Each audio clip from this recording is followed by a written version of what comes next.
2 hari sejak kejadian itu, aku sudah mulai bekerja di kafe, sedangkan Kania sudah sibuk mendaftar di universitas yang selama ini menjadi incarannya.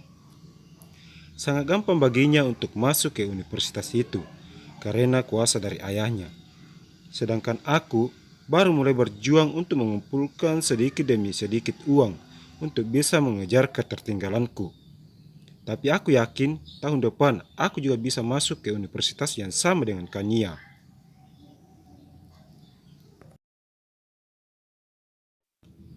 Paman Rudi masih terus menelpon dan mengirim pesan padaku, tapi aku tidak pernah mengangkat atau membalasnya.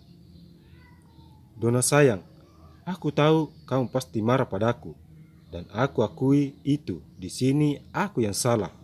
Tapi apa tidak sebaiknya kamu mendengarkan dulu penjelasanku sebelum kamu mengambil keputusan? Dona, tolong jangan membuat aku seperti ini.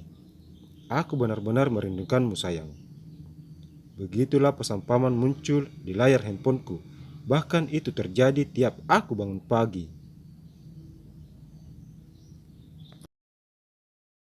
Aku hanya membacanya tapi tidak mau membalasnya sama sekali.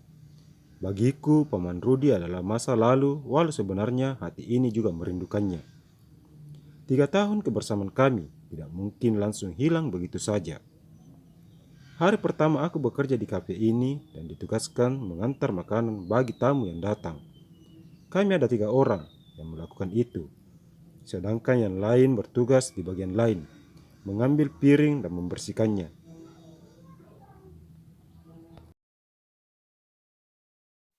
Aku sangat bersyukur memiliki teman seperti Kania. Selalu ada membantuku dan menghiburku saat aku kesulitan. Tuhan memang selalu adil pada setiap hambanya. Hanya kita sebagai manusia yang kadang merasa tidak adil atas garis nasib yang sudah dia tentukan. Jam 8 pagi, kafe sudah buka. Kami sudah sibuk dengan kegiatan kami masing-masing. Satu persatu tamu mulai datang untuk sarapan pagi, bahkan hanya untuk menikmati secangkir kopi sambil ngobrol bersama temannya. Dari arah pintu masuk, seorang perempuan cantik bersama seorang anak kecil langsung menuju ke arah meja kosong. Aku mengenal betul siapa perempuan itu. Ya, Rina, perempuan yang bersama dengan Paman Rudi waktu itu.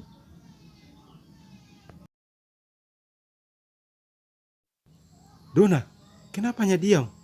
Cepat jamu tamu itu, ucap Nelly, kepala pelayan yang sejak awal aku masuk bekerja sudah menampakkan ketidaksukaannya padaku. Baik bu, aku segera melangkah mendekati meja perempuan itu. Nyonya dan adik, mau pesan apa?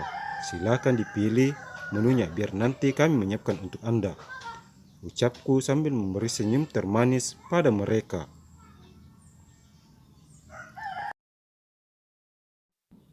Gio, kamu mau makan apa nak? Tanya perempuan itu pada anak laki-laki yang usianya kira-kira 4 atau 5 tahunan tanpa melihatku sedikit pun. Dia belum mau makan sebelum Papa Rudi datang. Balas anak kecil itu menyandarkan tubuhnya di punggung kursi dan melipat kedua tangannya di depan dada. Aku sontak kaget setelah penuturan anak itu. Ada hubungan apa Paman Rudi dengan mereka hingga anak ini menyebutnya Paman Rudi sebagai papa?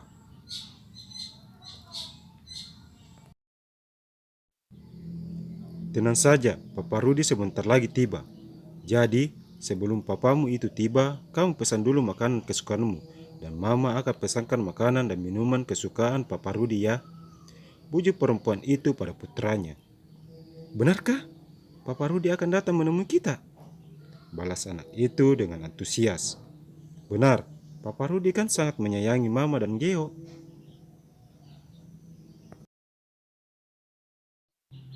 Mendengar ucapan itu, hatiku menjadi tak menentu. Entah apa yang aku rasakan saat ini. Apa ini yang dinamakan cemburu? Tapi tidak. Ini hanya perasaanku saja. Tidak mungkin aku cemburu pada mereka. Begitulah kira-kira yang terlontar dalam hatiku. Hore, Papa Rudi akan datang. Kalau begitu, pesankan seperti yang dipesan Papa Rudi.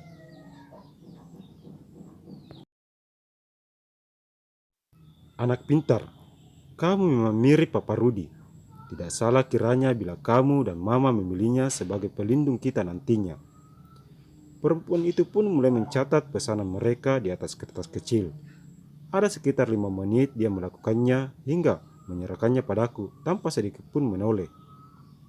Apa sudah tidak ada lagi? Tanyaku mengambil kertas dari tangannya. Kurasa cukup.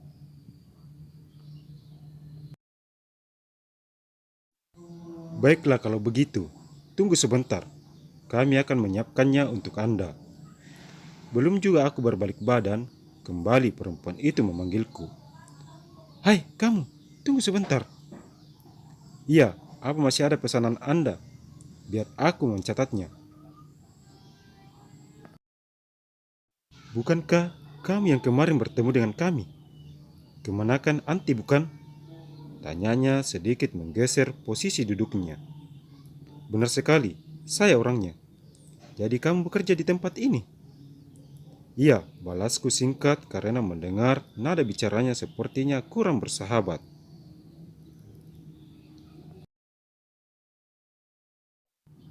Wajar saja. Kenalin, aku Rina, calon istri dari Rudi. Dan ini Geo Putra dari Rudi. Perempuan itu berdiri dan menyodorkan tangannya dengan bangga padaku. Mau tidak mau aku pun menyambutnya. Aku Dona. Geo, selami kakak ini. Dia adalah keponakan Papa Rudi.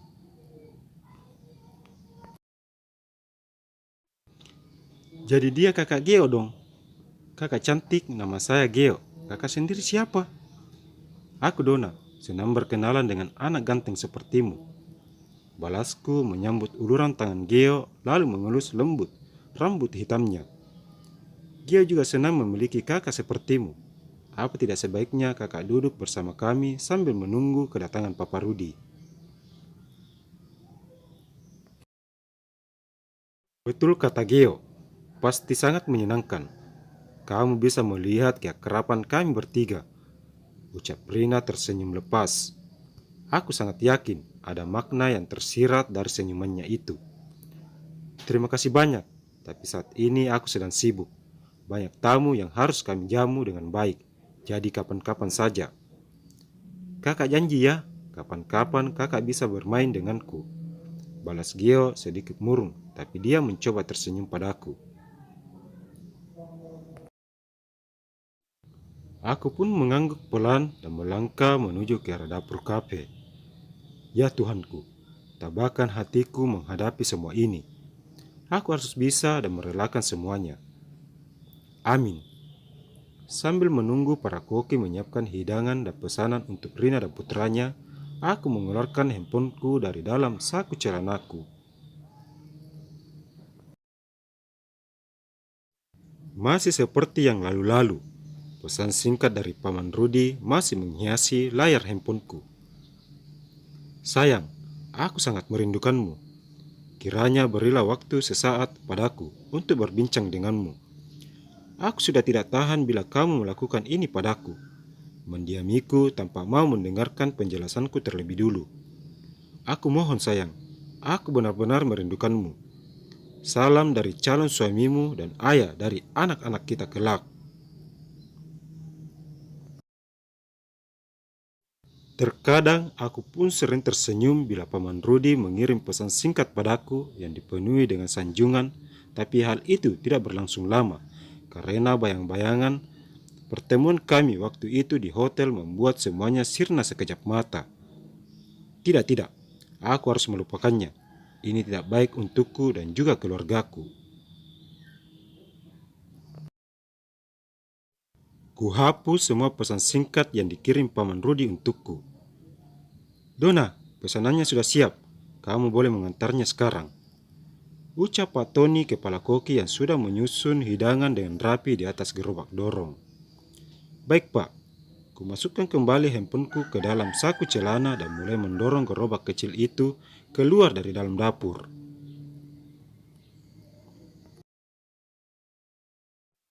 Aku terus berjalan dan berhenti. Tak kala melihat 3 orang di sana sedang bercanda ria. Ya, siapa lagi kalau bukan Paman Rudi, Rina dan Geo. Jangan lupa untuk terus dukung channel ini dengan cara memberi like, komen, share, dan subscribe. Terima kasih.